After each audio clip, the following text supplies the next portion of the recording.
বিনোদন জগতের বলিউড ইন্ডাস্ট্রিতে পা রাখতে চলছেন বলিউড বাদশা শাহরুখ খানের পুত্র আরিয়ান খান। অভিনয় নয়, ক্যামেরার পেছনেই পরিচালক হিসাবে কাজ করছেন তিনি। তবে পেশাগত জীবনের থেকে ব্যক্তিগত জীবন সব সময়ই তিনি থাকেন আতশ কাচের তলায়।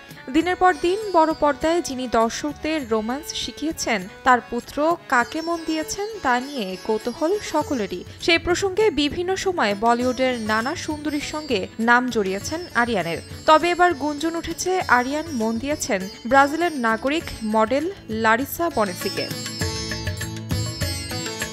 আরিয়ান খান পরিচালিত সিরিজের নাম দ্য ব্যান্ডস অফ বলিউড। এ ছবির চিত্রনাট্য লেখার কাজেও অনেকটা অবদান রয়েছেন শাহরুখ পুত্রের। গত ২-৩ বছর ধরেই এর কাজ করছিলেন তিনি। অবশেষে শাহরুখ পুত্রের অভিষেক, সেই উপলক্ষে সম্প্রতি মুম্বাইয়ে হয়ে গেল একটি অনুষ্ঠান। তারপরই লারিসা বনেসি বার্তা দিলেন আরিয়ানের উদ্দেশ্যে।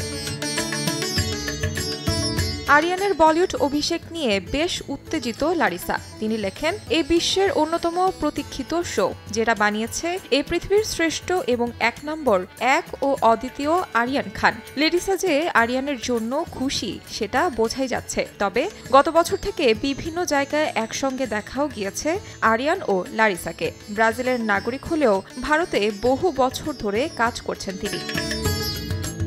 ২০১১ সালে বলিপাড়ার ডেভিড ধাওয়ানের পুত্র রোহিত ধাওয়ানের পরিচালনায় প্রেক্ষাগৃহে মুক্তি পায় দেশি বয়েস ছবিটি। খিলাড়ি খ্যাত অভিনেতা অক্ষয় কুমার ও জন আব্রাহাম অভিনীত এই ছবির একটি গানে অভিনয় করেন লারিসা। এই ছবির মাধ্যমে বলিউডে কাজ শুরু করেন লারিসা বনেসি।